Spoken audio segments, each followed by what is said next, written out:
Hey everyone, Dave Thompson from Bare Bones. It's been a while since we've done a video, so I thought we'd try to jump in and kind of get comfortable in things that I'm really not comfortable in, and that's one thing is video content. So yeah, let's jump into this video. Today I'd like to talk a little bit about leadership mindset and what that means, where it comes from, what in my experience is effective, what kind of makes sense, and what kind of approaches work more effectively than others. And again, through any of my content, any blogs, any videos, posts, podcasts, anything that we put out there, one of the big things I'm going to try to emphasize this year is that it is a approach, not the approach. There's 1,000 ways to do things, and the complexities come from working with human beings, trying to fulfill some sort of mission or mission statement or overall goal. So there's going to be differences. There's definitely going to be differences. There are some good guides and left and right limits to keep in mind that are certainly more effective than others, and some that will lead to a measure of success, depending upon what your success looks like to you in your team or your organization. So as far as approach goes, what is a leadership mindset? Well, it's what you as an influential teammate, leader, you believe, right? It's your belief and how you project that and how you invoke that and impress that upon your team and how you dictate your leadership style, right? That's born from personal beliefs. It's born from personal principles and morals. It's born from experiences, past mistakes, examples that you've had in whatever background you come from, mentors, coaches, sports, strong households, that kind of thing, or even bad households that you've garnered some tough lessons.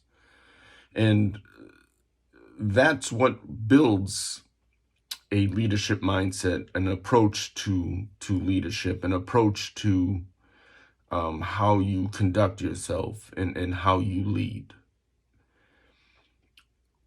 What kind of mindset? Let's start off with what isn't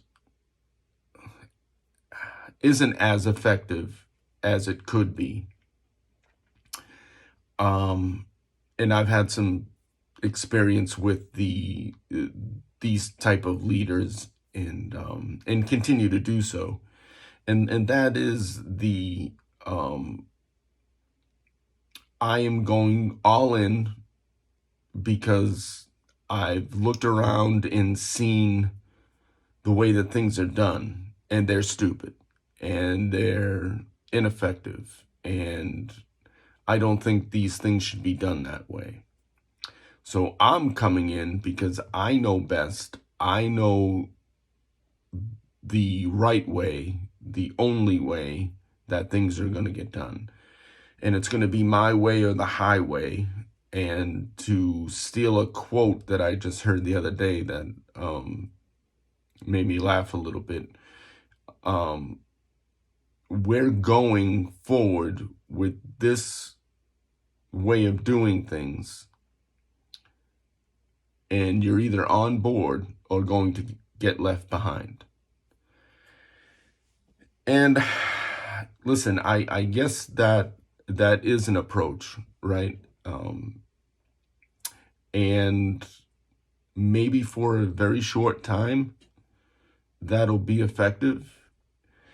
And you'll have sheep and weaker personalities and weaker leaders, weaker supervisors, weaker management who will be on board for various reasons.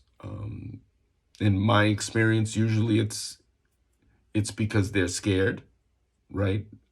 Because the top dog, whoever's calling the shots with that mindset and that approach, is leading by fear, right? They're holding something over somebody, whether it's a position, a job, whatever it might be. Those things affect people on a personal level. Those things affect their stability, that they affect their security in one form or another, right? So people will acquiesce in, I butchered that, but they will jump on that and do as they're told to a point, right? To a point. And it's short-lived. I've found that to be very ineffective. My way is the highway exposes a lot, right? It exposes an inability to communicate effectively, to listen, to show a level of empathy and care for the people in your charge. It shows an unwillingness to look and see a bigger picture. It shows an unwillingness to learn. And I think that sets a bad example, or a very poor example, for the people, the leaders that you're trying to cultivate. Because if that's the only example that you are showing to get your way, then the chances are a young, impressionable mid-level manager or frontline manager, supervisor, if that's the only example they have to follow, we as humans tend to do what's easy, right? And that's another downside to that my way or the highway, or I'm going to come in and rip off my cape or rip off my shirt, expose my cape, and save this organization, me and me alone. And that, that's easy, right? Do as I say, not as I do. If I throw that out there and just use my appointed authority to get things done the way I want them done, well, I mean, then at the end of the day, if it's all me done the way I want it, how I want it, why I want it, and all those things are born out of me, then everything's my responsibility. Because if Dave Thompson's getting an order to go do something just because somebody else said something, well, then that's easy for me, right? I just have to go execute. Everything else is whoever told me what to do and how to do it, why to do it, when to do it. They covered all that. I'm just doing what I was told. That's easy, right? That takes all kinds of stuff away from me. That takes critical thinking, decision-making, reflexive thinking. That takes all that away from me. Perfect. I don't have to do anything. Now, if I'm the good boy and do everything I'm told to do and there's no repercussions, well, in that world and that approach, that puts me next in line for the next appointed position, right? I'm I'm going to be the next lapdog for promotion. I'm going to be part of the yes men crew, and that's going to get me better days off, um, better promotion, better parking, better whatever perks may come with that next level, right? Um, Compensated better, anything that may come with that. And it's easy, right? I just have to do what I'm told. That's good.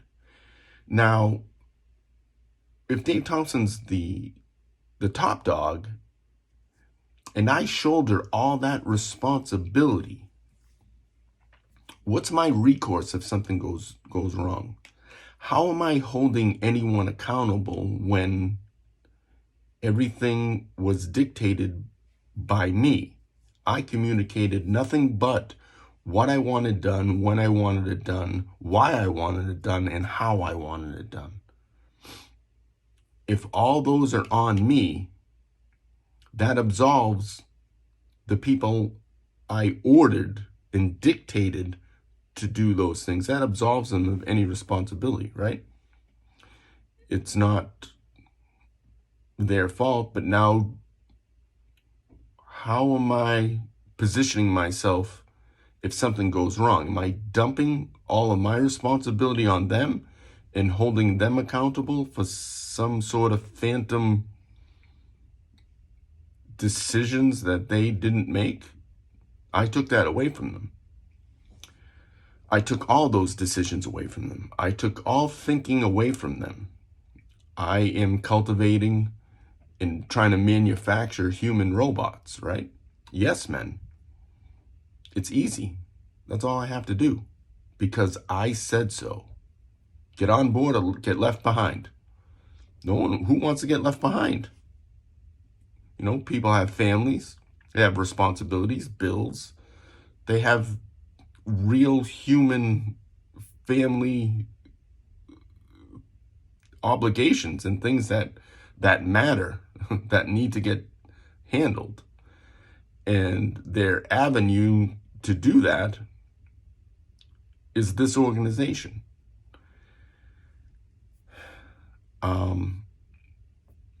Yeah. Then what? Then bigger things come up. Or if it's a bigger organization with layers and bureaucracy and different divisions and different departments, now if I'm taking that approach, boy, I'm going to be busy, right? Because I'm going to be making decisions and dictating how every department goes, right? Because now if I run one particular division with total authority, authoritarian type dictatorship, and I call all the shots because I know best, right? Because my way is the best way, right? And then I switch it up with the division next door and show a lack of care or concern and give them total autonomy to do whatever they choose. Now we have a problem, right? Now we have an issue. Now we are lacking consistency in our mindset, right? Our approach, our this, our that, where nothing is consistent. And as we go along, we'll get into inconsistencies and equalities and that kind of thing. But that total authoritarian mindset and approach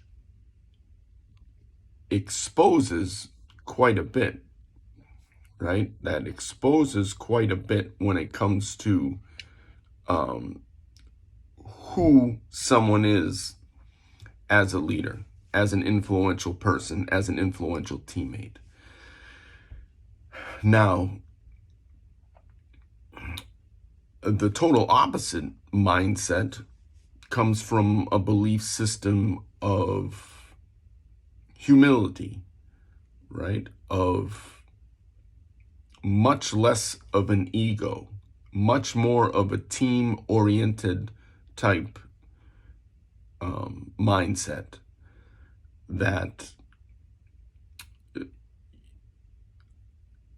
to do or to have some sort of self-assessment and understand yourself as knowing that you are an effective,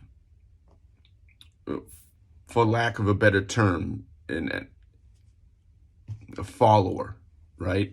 Which, if anyone's heard my podcast or you guys read some of the blog entries, a follower is nothing but a self-leader. Lead self daily. I harp on that. I think it's extremely important. Lead self daily. In order to do that effectively, you have to look yourself in the mirror. You have to assess yourself. You have to do a no-shit self-assessment and understand what your limits are. Bring some humility to the table. Understand that you have some deficiencies, that you don't know it all. You're not the smartest person when you walk into the room, right? You're not the end-all, be-all to your team, to your organization, to whatever you belong to. You're just not. It sucks to hear. It takes a while for some people, and I'm no exception. I am no exception. I am simply stating and sharing from my experience. And I know some people on the military side and on the civilian side that it seems that approach will never be taken, and that's fine too, right? Whatever gets you through. The shame for me is these people who may or may not have any malicious intent. They just have a strong belief that their way, the authoritarian way, the egotistical, narrow-minded way, the my way is the highway, they have that strong belief embedded in them that that is the most effective approach.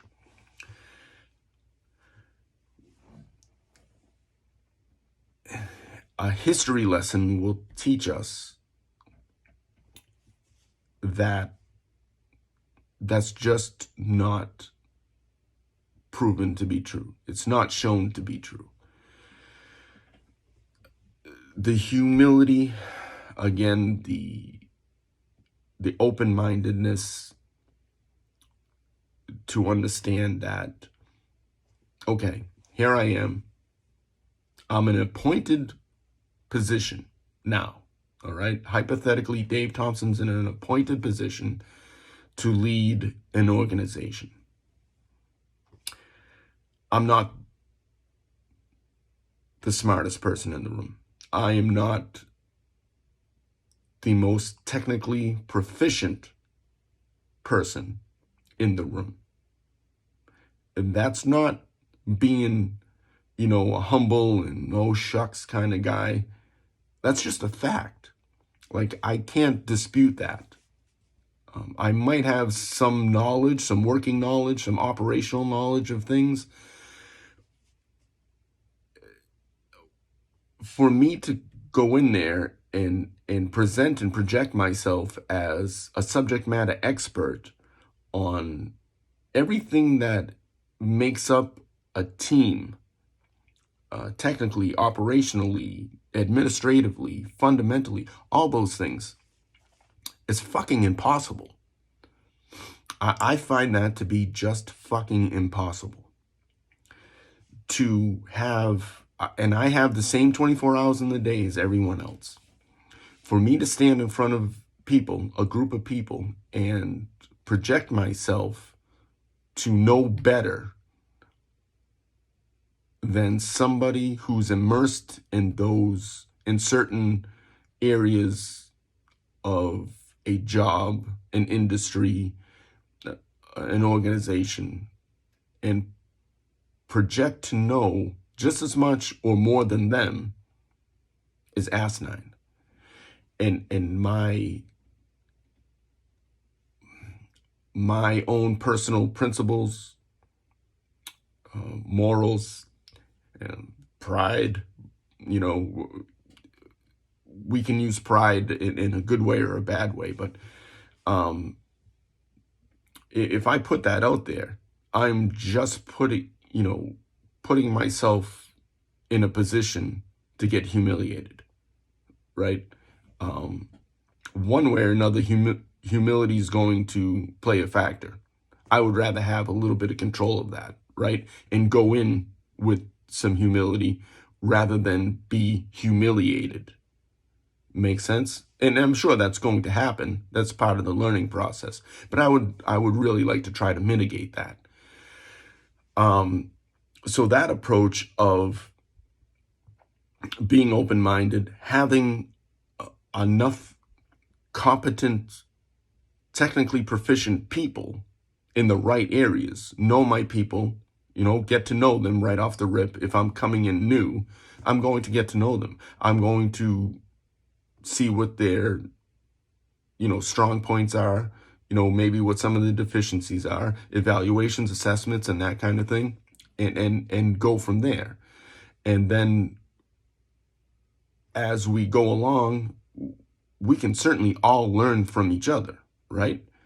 And that's where we'll start getting into this bullshit narrative of equality. And I think that's much more these days, a very irrational and emotional conversation to take some of that emotion away from it as far as promoting equality across the board. In my personal opinion, in my professional careers,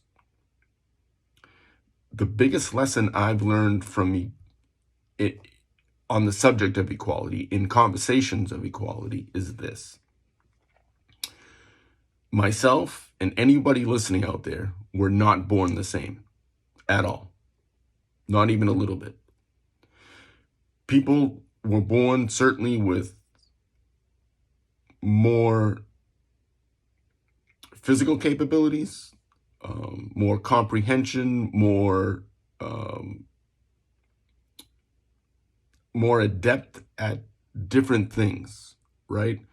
Whether it's a propensity for math and science, English and social studies, those type of things, a knack or a propensity for reading, hands-on learning, a visual learner. There's all types of things that we are not equal in. And I'll repeat that. We are not equal in. Okay? So my stance, my hardline stance is we're not equal. We'll never be fucking equal. Never. Having established that, that doesn't mean by any stretch that whatever we're not naturally capable, adept, have a propensity for, that doesn't mean those deficiencies or those improves are not something we can't work at, right? That's all part of the process. If we were equal, if everyone was fucking equal, we would never need a fucking learning process, a learning curve, grades, evaluations, assessments, all that. It would be for nothing, right? I mean, that wouldn't need to exist, but it does. And it does because we're not fucking equal. Okay, so knowing that, that's when we need to know our team. And that's where our mindset comes in, right? An open-minded mindset, a humble, a kind of a more of a humility type mindset, knowing that. And knowing that maybe somebody doesn't, or definitely somebody doesn't have the same experience, the same background, the same mentors, the same mistakes and experiences that you've had, that I've had. But that doesn't mean at all that we can't bring them all to the table, filter out what we need, learn and take from them, and become better at whatever level we're at. That's what it's all about. That's actually the legit meaning of diversity, right? Because we're all different. And not at all, I'm not going to go down that rabbit hole today, but that's not the genuine, true meaning of diversity. Today's definition that's floating out there is twisted. So we'll leave that there. But knowing your people and their capabilities and applying them accordingly is huge. You're with the previous mindset of my way's the highway. That's a very difficult chore, right? Because then you start getting into well, everyone's trained at the basic level. Everyone's whatever it is, a firefighter one, so they can go do a high risk rescue. Oh, okay. All right. Well, good luck with that, right?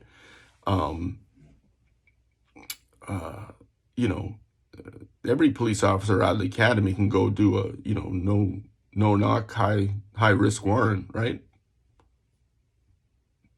Go right ahead, I think, right? That doesn't make any sense. Again, not everybody's equal. Not everyone has the same capabilities and can do the job. So, having some empathy for where people are from and understanding that if you might have some more experience, some more technical knowledge, some more operational knowledge, and somebody else doesn't, as a leader, as an influential team member, this is where some humility and empathy comes in. With that mindset, now we can start cultivating some mentorship, some professional development, some coaching. And it can be a very unofficial level as well, right? It could be two people shooting the shit during the day and asking questions, running things by each other, throwing out scenarios, whatever the case may be. And those things shouldn't be shit on. They should be 100% developed, cultivated. Absolutely impress upon. Yep. Somebody who's willing to learn, who's willing to seek out a influential member of an organization or a team should absolutely be helped and not ignored, or not, certainly not shit on at all, not even a little bit. Now, for those who choose not to, as a leader, those individuals should be identified, right? And that comes with the empathetic kind of mindset, right? What's going on with this person? What is the obstacle here that is preventing them from seeking out help, or do they need somebody to approach them, right? Or do they need to be retrained, right? Do they need to be remediated? And that's fine too, right? That is absolutely fine. Until those things happen, accountability is very difficult to initiate. If we were to counsel somebody and leave out the part where we're responsible for some form of that, right? What's our end of it? What are we as leaders, as an organization, as a team, what are we doing to help that person develop, right? And then we get into, I've heard a lot about fault. Well, it's not my fault. It's not my fault. Well, it's not my fault. Who gives a fuck? At the end of the day, I think fault is it's irrelevant at the end of the day, because think of it this way: if something happens, right, one way or another, it has to get dealt with. It has to get, that situation has to come to some sort of conclusion, right? One way or the other. And those involved have to take care of that. Now, fault's a time waster.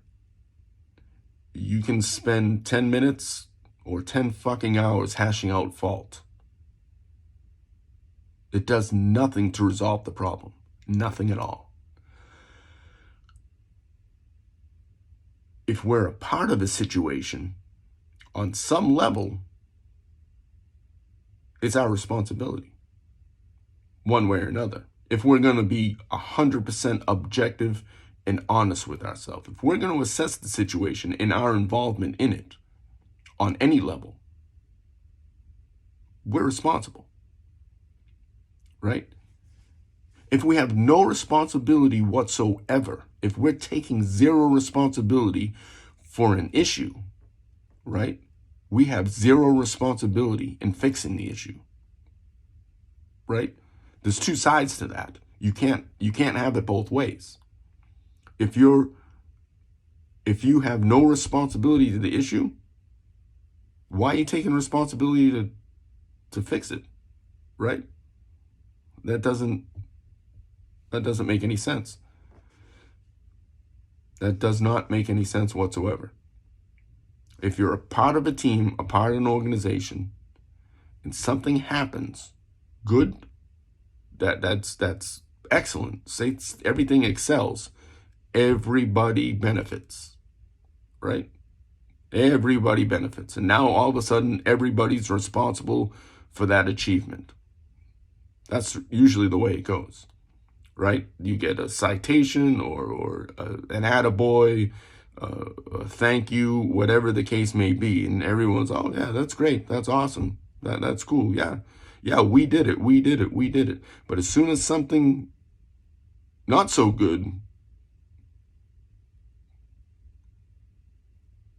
comes down, first thing is, oh, it's not my fault, right? We don't get to do that. We don't get to do that. Responsibility is responsibility.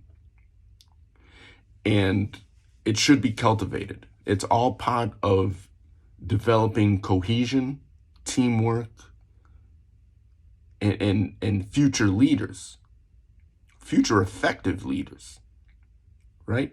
And that, again, that's the mindset. I'm a member of a team. The only difference, if Dave Thompson is a team leader, squad leader, platoon sergeant, first sergeant in the military, or at work, if whatever the case may be, if you're a sergeant, lieutenant, captain, top dog, chief of police, some of them are teammates, right? And are out there and doing what they're doing. Some of them are separatists, right? They are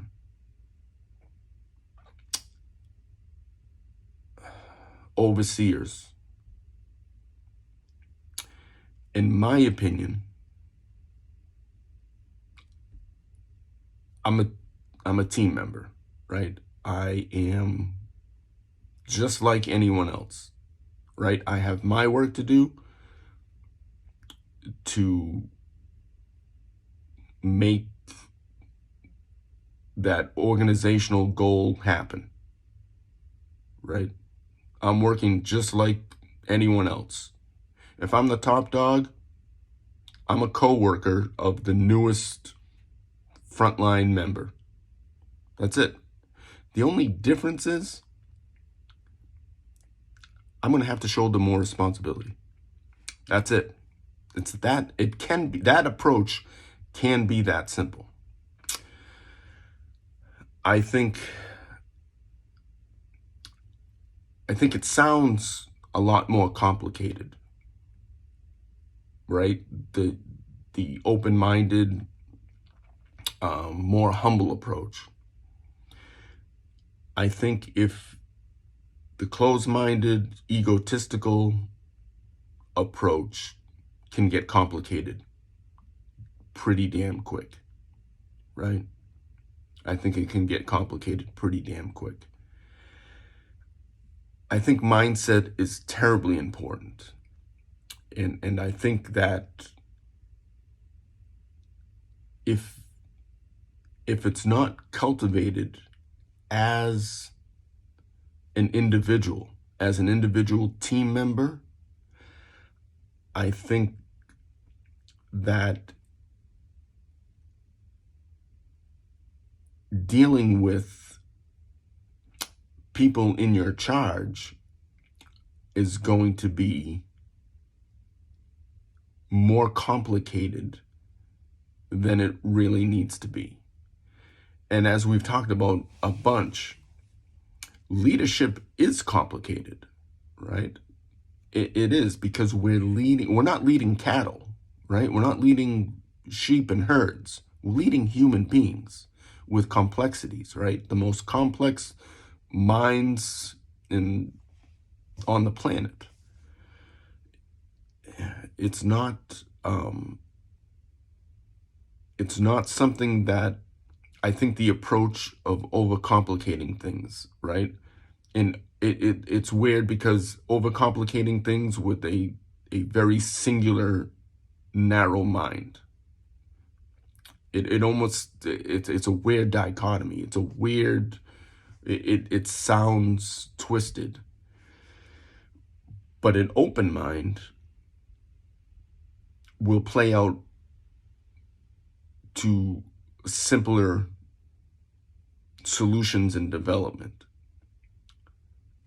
Having some empathy and understanding. Responding versus reacting. Though that type of mindset will certainly improve your leadership development. And conversely, from an individual standpoint, leadership goes from the top to the bottom and bottom to the top. if you have that same mindset, the same egotistical, narrow-minded mindset as an individual in a team, well, you're not going to be willing to learn, right? Be willing to seek out help. That your ego is going to stop you from that, right? And ego's nothing but being scared. Well, let's face it. Like, you're scared. You're scared of failure. You're scared of what other people think. You're scared of, you know, a reputation and all that kind of thing. And that's all well and good. If you feel that works for you, that's fine. I would question your self-assessment. I would quote Gary John Bishop when he says that the greatest lie that we tell anybody is the lies we tell ourselves. And that's hard to overcome, right? That's really hard to overcome. And anyone who does it and tries it, I certainly commend you. But if you're willing to stop bullshitting yourself, to be open-minded, to seek out help as an individual, right?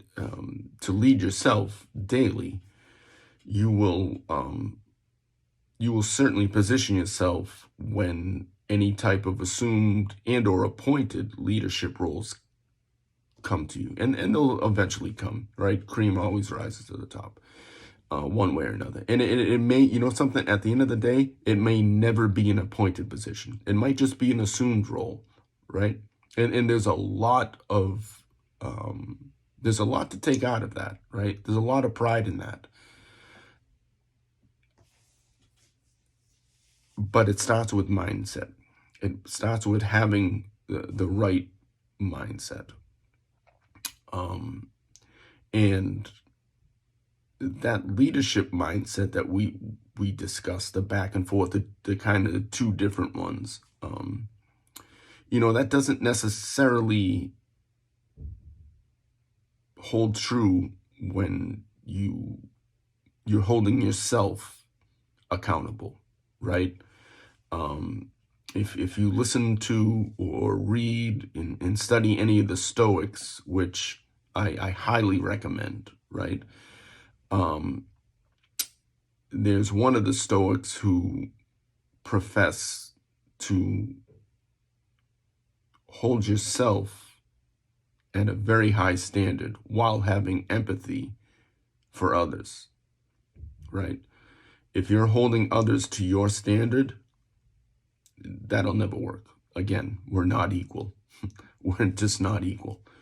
It's an unrealistic expectation, right? Expectations are not a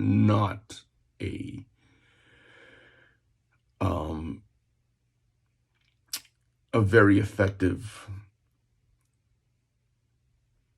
measuring stick. Maybe we'll do another video on expectations of your people in your charge. You can have high expectations of yourself.